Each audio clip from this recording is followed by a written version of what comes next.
Morning आपको and good morning to everyone. देखिए CLS से अभी फिलहाल होल्ड की कॉल दे रहे हैं और टारगेट प्राइस अगर आप देखेंगे तो लास्ट ट्रेडिंग प्राइस से नीचे का ही रखा है क्योंकि अपसाइड जो है वो लिमिटेड नजर आ रही है यूनाइटेड स्पिरिट्स में।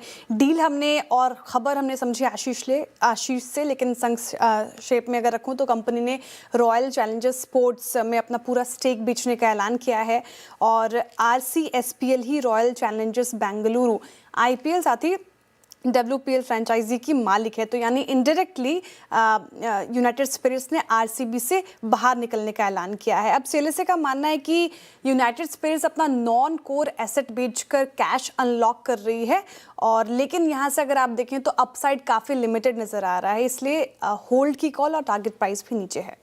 होल्ड की कॉल बैंगलोर में से। और मीशो ने एक्चुअली एक AI पार्ट टेक्नोलॉजी लॉन्च किया है अपने ऐप में, वानी योर मीशो दोस्त। तो वो वानी करेगी क्या, आपको शॉपिंग में हेल्प करेगी। बेसिकली Tier 2 Tier 3 सिटीज़ के लिए ये लाया गया है क्योंकि वहाँ पर टाइपिंग थोड़ी मुश्किल होती है, तो आप बस वॉइस में बोलिए और जैसे कि कुछ भी बोल सकते हैं। आप शादी के लिए लाल साड़ी दिखाएं तो वो वानी दिखाएगी आपको, और अगर आप पूछेंगे कि इस समय कौन सी अच्छी साड़ी है तो वो भी सेलेक्ट करेगी आपके लिए। तो काफ़ी इनोवेटिव लग रहा है ये, तो वॉइस पे सारी शॉपिंग होगी। अब जिस दिन वानी स्पॉट कह रहे कि काफ़ी गिर चुके हैं ऑटो स्टॉक्स और नेगेटिव जितनी भी खबरें थे वो अब ऑलरेडी प्राइस्ड हैं। प्राइस हाइक्स की बात हुई, मार्जिन प्रेशर की बात हुई, वैल्यूएशन, ये सारे जो नेगेटिव चीज़ें काफ़ी हद तक रिफ्लेक्ट हो गई है स्टॉक्स पर। अब डाउन साइड थोड़ा लिमिटेड नज़र आ रहा है लेकिन ख़त्म अभी भी नहीं हुआ है, ध्यान रखिएगा, क्योंकि बेयर केस में अगर आप देखिए 50% से ज़्यादा गिरावट आ चुकी है ऑटो स्टॉक्स में। और अब भी मानना है सीएलएसए का कि 10 से 15% तक स्टॉक्स और करेक्ट हो सकते हैं, तो उसका वेट कीजिए। उसके बाद हम यहाँ पर स्टॉक स्पेसिफिक ढूंढेंगे चीज़ें, लेकिन मार्जिन प्रेशर आगे भी जारी रहेगी सीएलएसए का मानना है, क्योंकि 27 में फाइनेंशियल ईयर 150 से 300 बेसिस पॉइंट मार्जिन इरोजन हो चुका है despite 3.3 and 4% price hikes also. तो डिमांड अभी भी थोड़ा रिस्की नज़र आ रहा है क्योंकि प्राइस बढ़ने से डिमांड पर असर देखने को मिला है। 6 से 8% नॉर्मल एक्सपेक्टेशंस रहती है, अब वो थोड़ा फ्लैट रहने की उम्मीद है।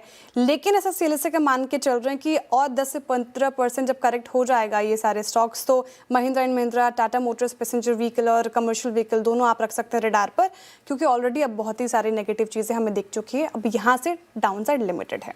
बहुत पेन आया सर, और सही कहा आपने, जब मार्केट काफ़ी टूट रहा था तब भी हमने देखा कि बायर स्टॉक संभालने की कोशिश कर रहे थे। स्टैक आपके सामने है, बर्स्टन की रिपोर्ट आ गई है, सारे स्टॉक्स रखेगा फोकस में क्योंकि आउट परफॉर्म के लिस्ट में शामिल किया गया है Adani energy, JSW energy, Tata power और NTPC ग्रीन एनर्जी। अच्छा, बर्स्टन का मानना है कि इंडिया की एनर्जी सिक्योरिटी 2 बार टेस्ट हुई है, एक रशिया ऑयल डिस्ट्रप्शन के बाद और अब ईरान वॉर का हम इम्पैक्ट देख रहे हैं। लेकिन इंडिया की जो स्ट्रेंथ है वो रिन्यूएबल्स में ज़्यादा है, कोल एंड सोलर में स्ट्रॉन्ग प्रेजेंस उसको ताकत देती है, लेकिन ऑयल एंड गैस में इंपोर्ट डिपेंडेंट हमें वीक बनाती है। तो इस तरीके से स्ट्रेटेजाइज करना पड़ेगा हमें पावर सेक्टर, इसीलिए बिग स्ट्रक्चरल थीम उनको लगते हैं इलेक्ट्रिफिकेशन, यानी कि बिजली पर शिफ्ट होना, EVs, रिन्यूएबल्स, ग्रिड एक्सपेंशन, इस सब में शामिल है। इसीलिए थर्मल और साथ ही रिन्यूएबल्स जैसे स्टॉक्स को फोकस करें और यही सारी थीम्स आगे चलकर अच्छी कमाई के मौके दे सकते हैं। पावर सेक्टर अच्छा कर रहा है। देखिए सीएलएसए कोफोर्ज पे पॉजिटिव है, पूरी IT पर इन्होंने फिलहाल रिपोर्ट निकाली, लेकिन कोफोर्ज को लेकर जो रिपोर्ट निकाली काफ़ी स्ट्रॉन्ग कॉल। अब देखिए टारगेट प्राइस 1110 के करीब करीब है, 2278 का टारगेट प्राइस आया है, तो डबल यहाँ पर मतलब करीब करीब 60-100% का अपसाइड देख रहे हैं कोफोर्ज में सीएलएसए। अच्छा, AI इम्पैक्ट पर मैनेजमेंट का कहना है कि AI डिफ्लेशनरी नहीं होगा, जबकि अगर आप देखें तो strong domain plus tech companies को फ़ायदा ही पहुंचाएगा। AI ग्रोथ अपॉर्चुनिटी बड़ी नज़र आ रही है सीएलएसए को। उनका मानना है कि AI manage services, AI models और एजेंट ऑर्केस्ट्रेशन, ये तमाम चीज़ें काफ़ी पुश करेंगी कोफोर्ज को। एग्जीक्यूशन भी की ड्राइवर है और जिस तरीके से कोफोर्ज अग्रसर होकर काम कर रही है इस चीज़ों को लेकर वो काफ़ी इंटरेस्टिंग है। ऑर्डर बुक अगर आप देखें तो वो तेज़ी से बढ़ रहा है, रेवेन्यू पर एम्प्लॉय भी ठीक ठाक है, EBITDA मार्जिन्स भी इंप्रूव होंगे आगे चलकर, इसलिए कोफोर्ज रख सकते हैं रडार पर अकॉर्डिंग टू सीएलएसए। कोफोर्ज पसंद कि फार्मा पे जो रिपोर्ट है वो काफ़ी पॉजिटिव नज़र आ रही है ब्रोकरेजेस को, और आपके स्क्रीन पर आएगा। जेनरिक GLP-1 स्पेस में काफ़ी कंपटीशन संभव है फिलहाल। ऐसा कोई स्टॉक स्पेसिफिक बात नहीं कही है यूबीएस ने, लेकिन अगर आप देखिए फार्मा स्टॉक्स ने पिछले कुछ दिनों से अच्छी परफॉर्मेंस दिखाई है। जिस तरीके से खबरें भी आई हैं वेट लॉस वाले ड्रग्स को लेकर, तो फार्मा एज ए स्पेस आप रख सकते हैं फोकस में। साथ ही क्विक कॉमर्स स्पेस पे जो रिपोर्ट आई है वो भी काफ़ी इंटरेस्टिंग हो जाती है, क्योंकि यहाँ पर HSBC की रिपोर्ट आई है और उनका मानना है कि प्राइस को लेकर जिस तरीके से कंपटीशन बढ़ रहा है वहाँ पर नज़र रहेंगी। क्योंकि ब्लिंकिट अगर आप देखें तो ये दूसरे ऐप से थोड़ा महंगा नज़र आता है, 6 से 8% महंगा है, तो मार्केट लॉस यहाँ पर एक बड़ा रिस्क हो सकता है।